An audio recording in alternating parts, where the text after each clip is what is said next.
Desde já, deixe o texto de Êxodo aberto, para a gente orar e seguir. Vamos orar?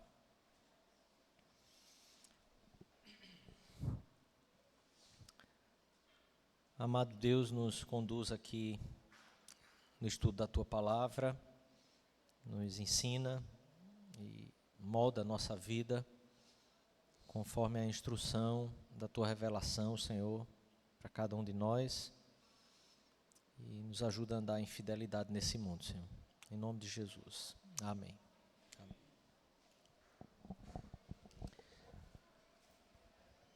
Nós entramos em Êxodo e nós trabalhamos aqui então algumas questões que estariam dentro do contexto de Levítico e Êxodo como sendo esse contexto do livro de Levítico. Pensamos aqui sobre essa libertação das águas, isso só para que você retome aí algumas questões, né, para a gente seguir o raciocínio. E como essa libertação do povo através das águas do rio ou do mar, né, ela representava aquilo que o Senhor já havia feito no início de todas as coisas. Então, Deus está ali recriando o seu povo e restaurando no seu povo o status inicial de quando ele criou o homem santo, puro, para ser o cabeça da criação, vice-regente e representante. Agora o Senhor está libertando o povo pelas águas, e essa libertação chega num ponto em que é o ponto mais alto, né, que estabelece uma condição para ela, porque para que esse povo fosse recriado então como povo de Deus e fosse representante de Deus no mundo, o status que havia sido perdido com o pecado precisava também ser restituído a eles. Então observe, Deus não vai livrar um povo e que tem a mesma condição de pecador e que está distante de Deus, como todo o restante da humanidade. Então é no meio dessa narrativa de Êxodo em que o Senhor está libertando um povo, mandando o faraó libertar. Abra em Êxodo capítulo 4, mandando o faraó libertar o povo. Capítulo 4, versículo 22 e 23 de Êxodo.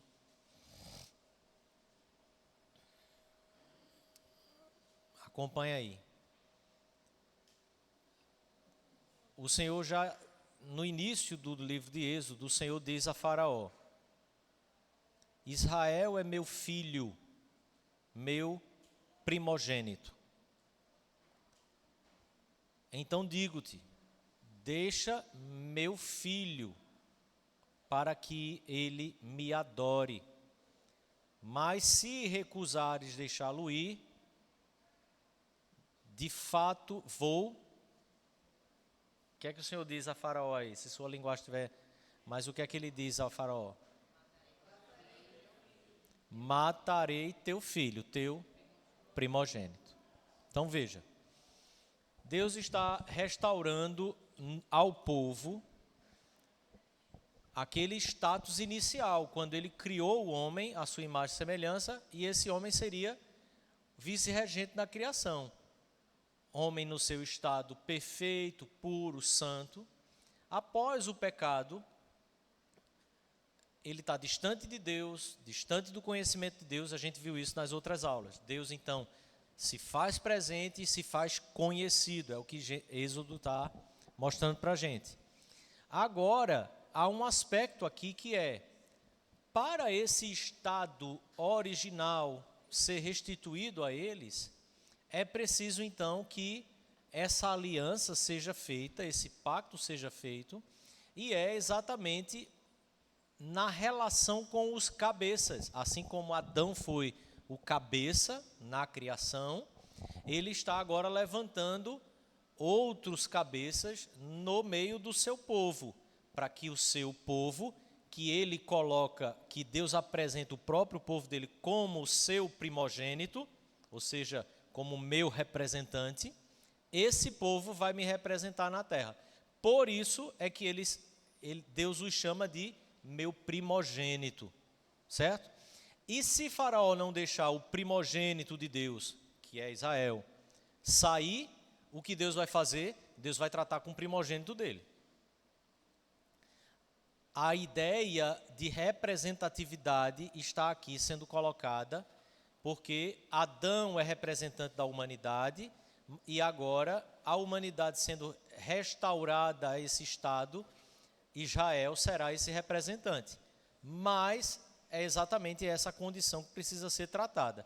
Como seu representante de Deus, se eles também são pecadores, se eles também são seres humanos e que estão debaixo do mesmo pecado, da mesma queda e das consequências da queda. Então, Êxodo capítulo 12 é o ponto onde nós chegamos como a condição que Deus dá e que Deus estabelece para que esse povo saia realmente do Egito, ou seja, para que esse povo seja realmente liberto. Então, embora Deus já tivesse feito essa distinção de Israel, certo, com os egípcios, nas ocasiões todas das pragas ali, Deus está fazendo essa distinção, certo? O que coincide com a 10ª praga, que é a última praga para que eles saiam, é exatamente a expiação, o derramar do sangue do cordeiro nas portas das casas, e nas casas que não houvesse essa marca e esse sinal, quem morreria? Os primogênitos. Homens, tá? Homens primogênitos. Por causa da ideia do representante. O pacto, a aliança que Deus tem com o seu povo se dá por meio da representação. Há uma aliança feita com a liderança. E a liderança, então, é quem serve e que representa o próprio Deus também para os liderados. Então, capítulo 12, nós temos aí alguns elementos distintivos. Abra no capítulo 12 e eu queria que alguém lesse do versículo 6 ao 11.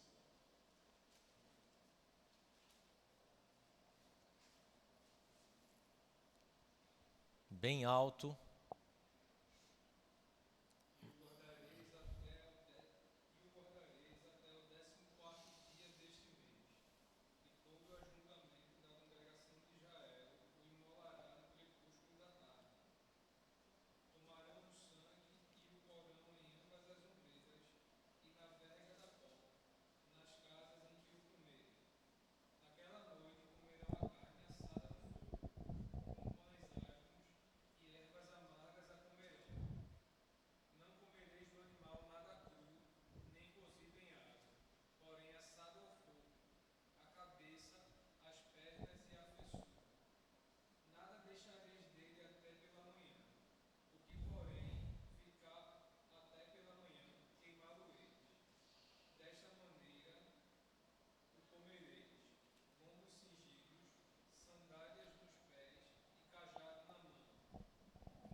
Não. Agora, versículo 21 e 22. Pode. Chamou, pois, Moisés todos os anciãos de Israel e lhes disse: Escolhei e tomai cordeiro segundo as vossas famílias, e imolai abaixo,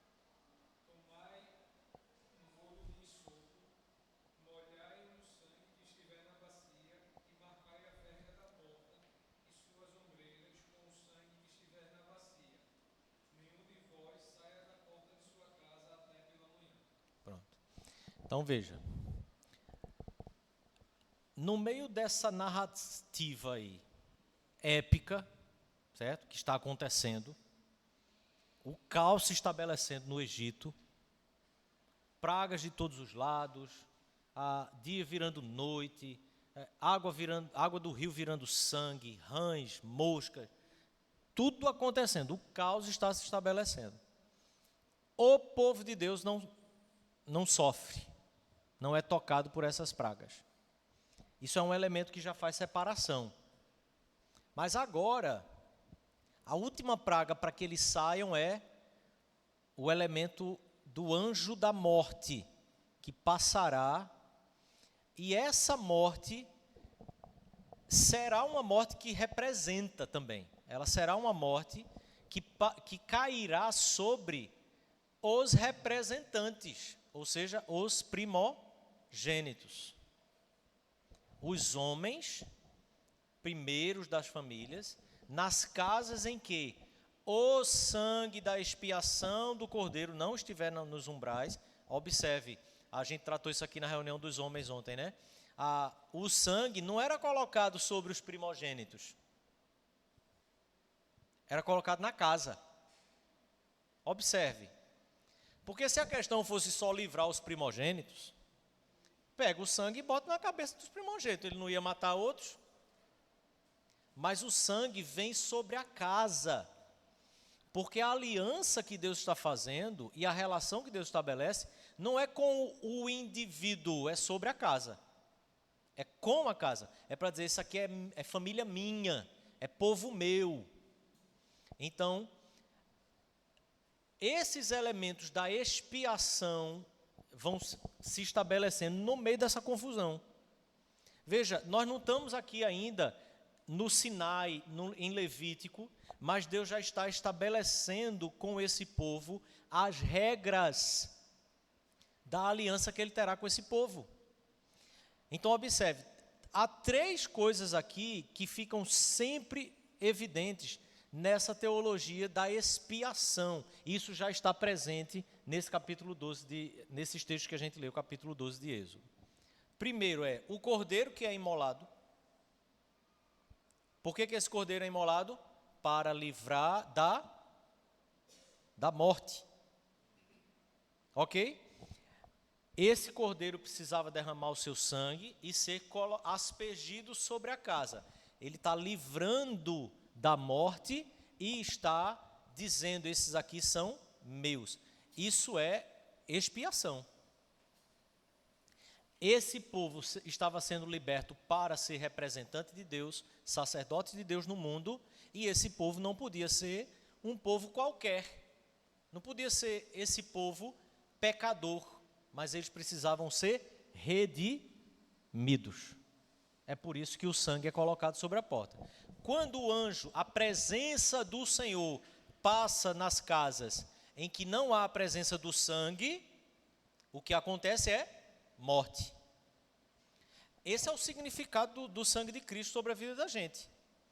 Chegar à presença de Deus por nosso próprio mérito ou tentativa, o que significa para a gente é morte. Só é possível existir a aproximação humana de Deus mediante o sangue do Cordeiro que foi derramado por causa das nossas vidas e sobre as nossas vidas. Então, o que a palavra de Deus diz é que nós somos lavados por esse sangue. Esse sangue representa essa purificação. Então, esse é o aspecto, o cordeiro precisava morrer, e um segundo aspecto o sangue precisava ser aspergido, a aplicação desse sangue. E por isso a ideia do hisopo, assim como o Salmo 53, ele trata sobre o hisopo purificando, 51, né? Salmo 51, o salmista Davi diz, purifica-me com hisopo e ficarei limpo. Essa é uma teologia que está sendo aprendida por esse povo desde aqui. O povo está entendendo que a aproximação de Deus, ela só se dá mediante a aspersão do sangue do Cordeiro sobre a nossa vida, certo? E um outro aspecto que a Páscoa ali já estabelece comer. Tem que comer do sacrifício. Então observa, esse povo estava saindo do Egito para fazer o quê? O que é dito? Deixa o meu povo ir para... Qual é a palavra hebraica para servir? Adorar, cultuar, ok? Para que esse povo seja realmente liberto, para adorar e cultuar a Deus, eles precisam imolar o cordeiro, eles precisam aspergir o sangue do cordeiro e eles precisam comer do cordeiro. Eles precisam ter parte com esse cordeiro. É como se a natureza do cordeiro passasse a ser a natureza deles. A natureza pura do cordeiro passasse a ser a natureza pura deles. Por isso eles tinham que comer do cordeiro. Porque o que o Senhor está apresentando para eles é a restauração daquele estado inicial. Como Adão foi criado puro, e por isso na presença de Deus, esse povo agora teria que ter, pela fé e pela aliança com Deus, esse estado novo de santidade e pureza para ser os representantes de Deus na face da terra. Está compreendendo isso aí? Sim? Pergunta? Dúvida? Não? Vamos lá. É possível então cultuar a Deus sem que seja mediante o sacrifício do cordeiro? Não. Certo? O que a gente tira e como a gente aplica essa realidade quando nós tratamos dos aspectos do nosso culto hoje? Então é preciso que haja a aproximação de Deus pelo sacrifício de Cristo, é preciso que haja aproximação de Deus pelo sangue de Cristo que é derramado, e é preciso que haja aproximação de Deus com o comer do sacrifício. Como é que a igreja na nova aliança come do sacrifício? Na ceia. É por isso que é sacramento. É a coisa que representa, torna-se uma com o representado, ou com a coisa representada. É por isso que nós dizemos que é uma união mística com Cristo. Há uma presença mística de Cristo, que não é o pão virar a carne de Jesus, mas é a presença espiritual de Cristo ser uma presença real, e por isso nós participamos do seu corpo e do seu sangue. Então observe, quando nós começamos a realizar simplesmente culto e mais culto, deixando os elementos do sacramento de lado, o que começa a acontecer é que na nossa mente e no nosso coração começa a se esvair o profundo significado que tem de que nós só podemos cultuar a Deus e entrar na presença de Deus por meio do sacrifício do Cordeiro. Porque se não for participando do corpo e do sangue de Cristo, eu e você não teremos a nova natureza em Cristo. Por isso ele diz, comam do meu sangue e bebam, comam do meu corpo e bebam do meu sangue. João capítulo 6, ele deixa claro que ele é esse pão vivo e que não há parte com ele daqueles que não participam da comida, do pão e beber do sangue dele. É por isso que os judeus se escandalizam naquele momento. Porque eles sabiam o que significava comer do cordeiro. Eles sabiam o que significava a aspersão do sangue do cordeiro.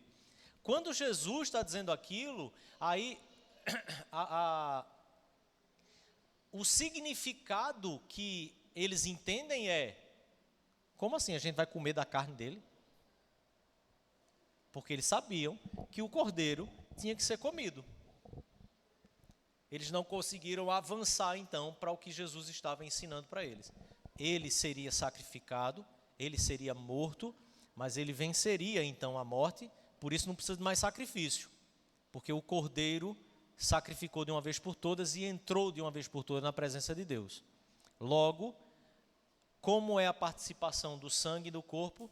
Através da ceia que ele estabelece. E por isso a linguagem que Jesus usa em Mateus é exatamente: isto é o meu corpo. O que ele está dizendo é: vocês vão olhar para esse pão e vocês vão olhar para esse vinho e vocês comerão o meu corpo e vocês beberão do meu sangue, com esse vinho e com esse pão. Não mais comendo a carne, mas na representação dessa carne que de forma, pela fé, se torna o corpo e o sangue de Cristo para a nossa participação. Então, vamos avançar um pouco.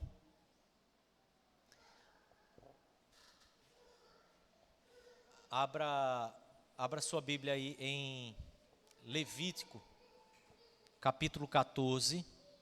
Aqui, vou dizer quem abre, tá certo? Esses dois aqui, esse casal russo. Levítico 14, versículo 4 e 6 e 49. Certo? Tales, número 19, versículos 6 e 18. Vamos lá?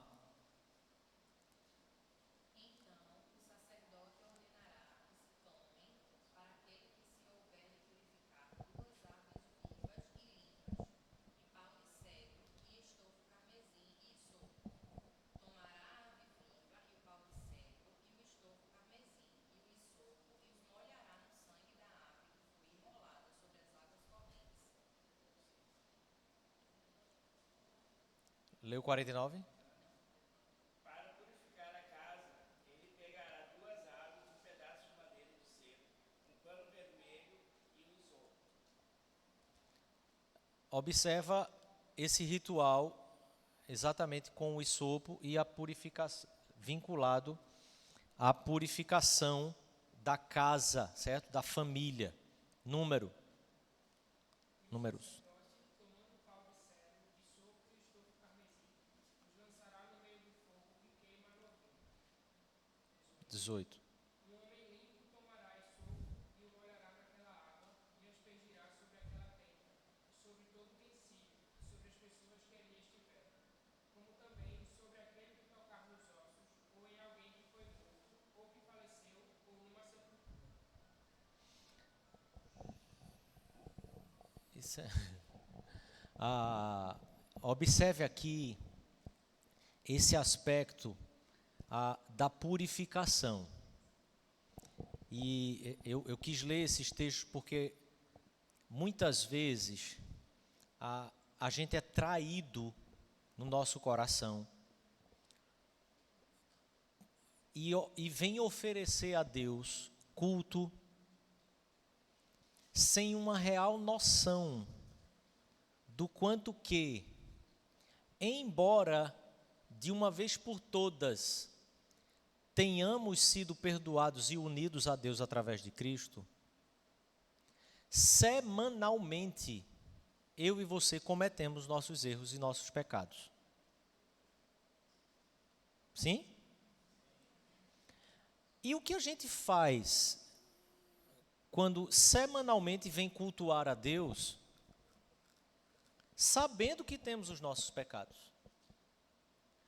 Veja, o cordeiro foi morto, a Páscoa aconteceu, esse povo foi liberto, mas Deus não retirou o fato de que eles precisavam continuar a fazer uso da aspersão do sangue, do uso do isopo para aspergir sobre eles, para que ficasse claro de que, embora introduzidos na presença de Deus de novo, nós ainda permanecemos debaixo de uma natureza pecaminosa e que precisamos chegar diante de Deus sempre clamando a Ele pelo perdão dos nossos pecados, para que Ele nos purifique dos nossos pecados, porque ainda assim existem pecados que precisam ser tratados, deixados, arrependidos, purificados e perdoados em nossa vida.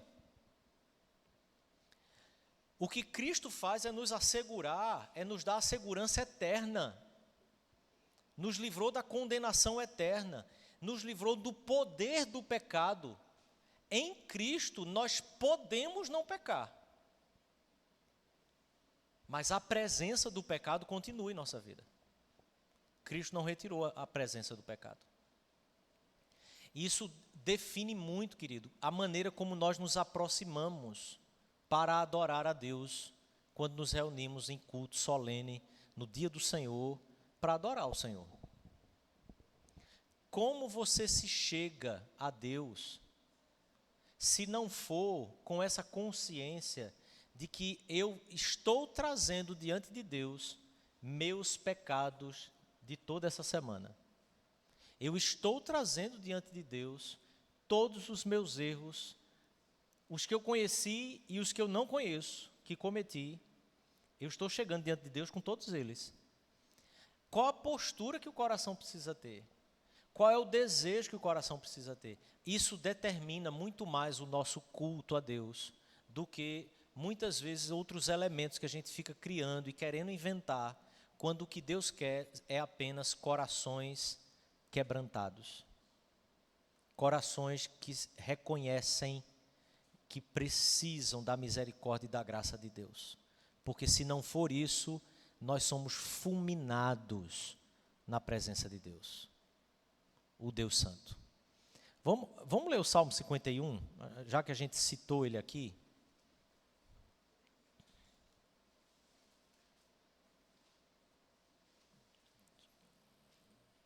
Deixa eu ver se eu abro aqui.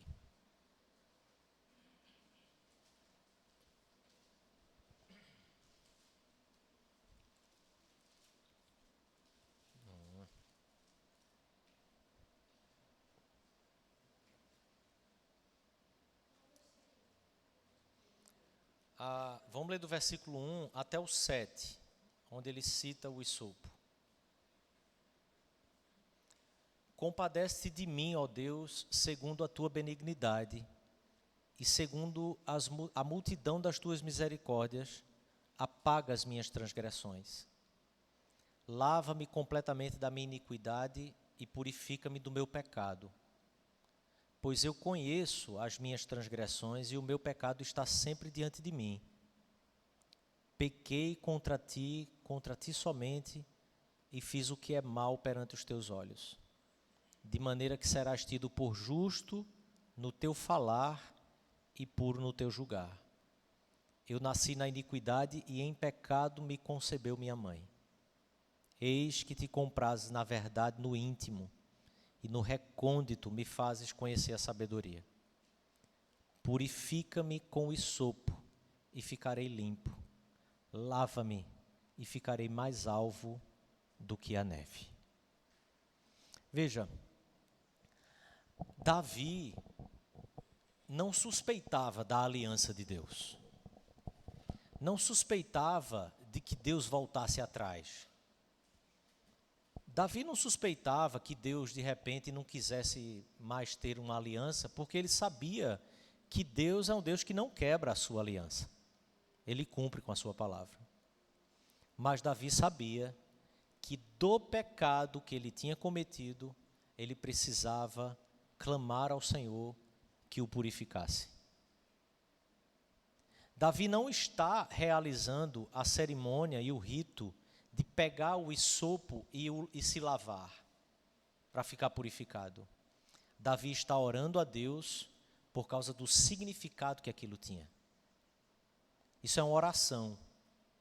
Davi sabe o que significa aquele sangue usado com o hisopo, aspergido sobre o sacerdote, sobre a casa, sobre o pecador.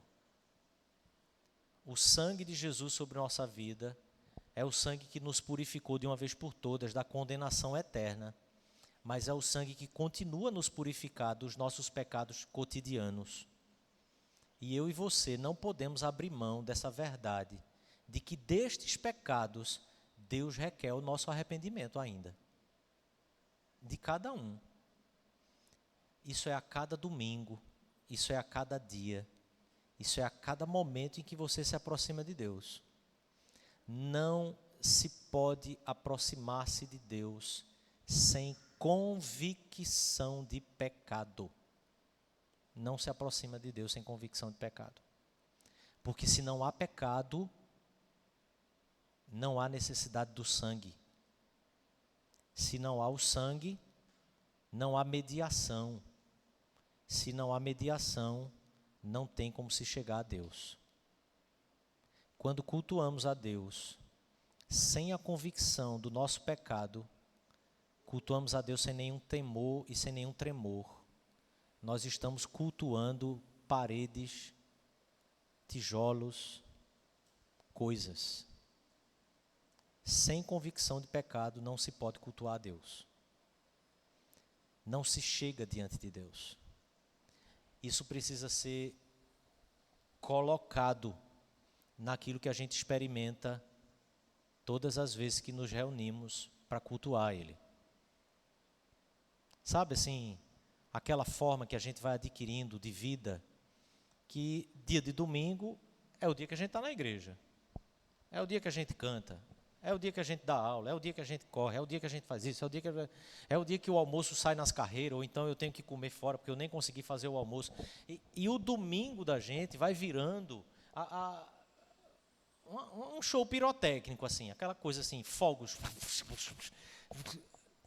Parece que a gente está descendo uma ladeira, embolando.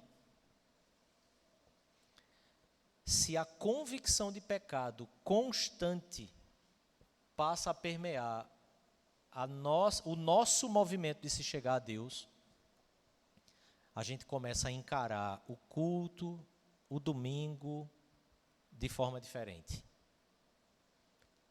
Porque como é que eu vou me chegar diante de Deus sem organizar minha própria vida, minha própria cabeça? Porque para identificar seus pecados, é preciso que minimamente você se organize. Ninguém consegue ficar prescrutando o coração, para sondar o coração e identificar pecado, se não se organiza. A vida vai assim, feito uma carreta descendo a ladeira sem freio, e você quer fazer o exame dos seus pecados na hora em que a gente ora por 30 segundos antes de cear? Veja, isso é um movimento que precisa te acompanhar até o culto. Que aí quando chega diante do culto, está claro. Eles estão claros na sua cabeça. Mas você vem assim, nas carreiras. Quando você começa a perceber que é preciso se organizar para poder fazer essa sondagem, esse prescrutar, esse exame de si mesmo, que a palavra de Deus diz, examine-se o homem a si mesmo e coma, você começa a voltar. Aí é desde que acorda o domingo, só que aí você começa a ver que já tem acordado caindo da cama, tropeçando no lençol quando correu para o banheiro. Aí você começa a ver que, na verdade, não é o domingo que precisa só ser pensado, tem que ser pensado o sábado. Aí é como é que foi o sábado, como eu fui dormir no sábado. Se você tenta organizar o sábado, você vai perceber que tem que organizar a sexta. Em outras palavras, a vida precisa de ordem. É por isso que Deus estabeleceu uma liturgia, não para o domingo, mas para a vida do povo dele. A vida toda. Quando a gente começa a contemplar a glória de Deus, reconhecer os nossos próprios pecados e a nossa natureza, aí a gente conclui, eu preciso mudar de vida. Não é assim? Eu preciso mudar de vida. E às vezes mudar de vida não é só aquela coisa assim, eu fazia, não sei o que lá, eu jogava bola com cabeça de bandido. Não. Tem gente que está com a vida totalmente distante de Deus, mas está vivendo até certinho aos nossos olhos, aos parâmetros humanos. É preciso mudar de vida. Porque observar os pecados, oferecê-los em sacrifício, ou pelo sacrifício do Cordeiro, diante de Deus, para redenção, remissão, purificação, e então poder viver em comunhão com Deus, isso exige mudança de vida, exige humildade, exige parar, exige respirar, exige criar vergonha na cara. Em outras palavras, ao povo que o Senhor redimiu, que o Senhor deu a sua palavra, que o Senhor estabeleceu a sua lei, Ele chama esse povo a cultuar a Ele. Mas para cultuar a Ele, eu quero que você guarde isso. De tudo que você aprendeu hoje, isso você não pode esquecer. Para cultuar a Deus, tem que ter vergonha na cara.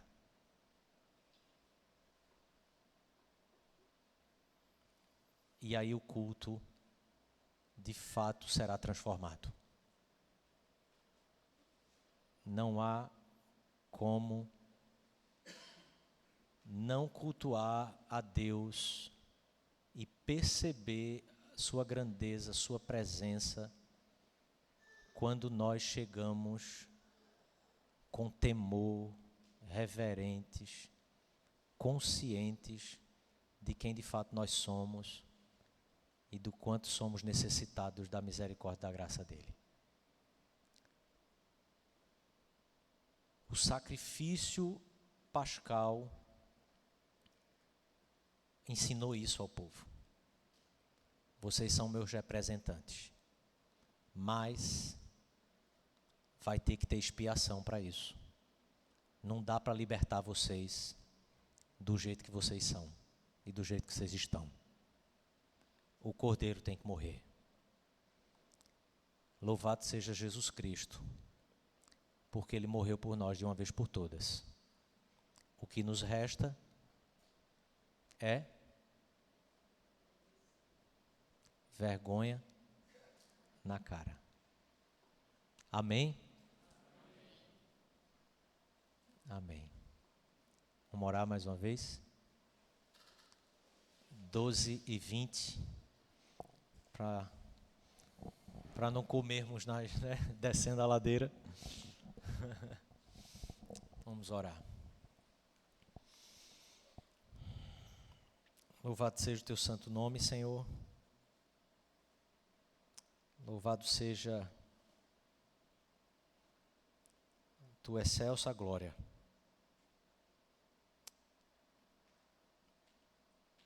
A nós, Senhor, só cabe o corar de vergonha. E nós te clamamos, tem misericórdia de nós. Dá-nos, Senhor, com que o nosso coração,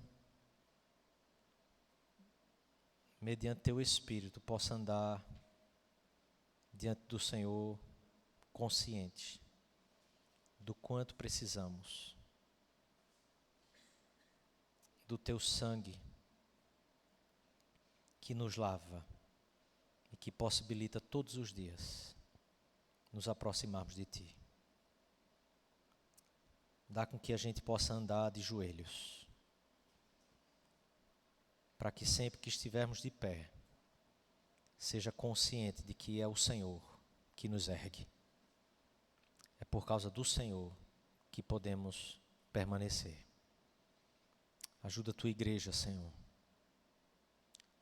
a desfrutar da tua santa presença. Em nome de Jesus. Amém, Senhor. Amém. Amém, queridos. De noite estamos de volta, 6h30, para cultuar o Senhor, encerrando esse dia tão maravilhoso.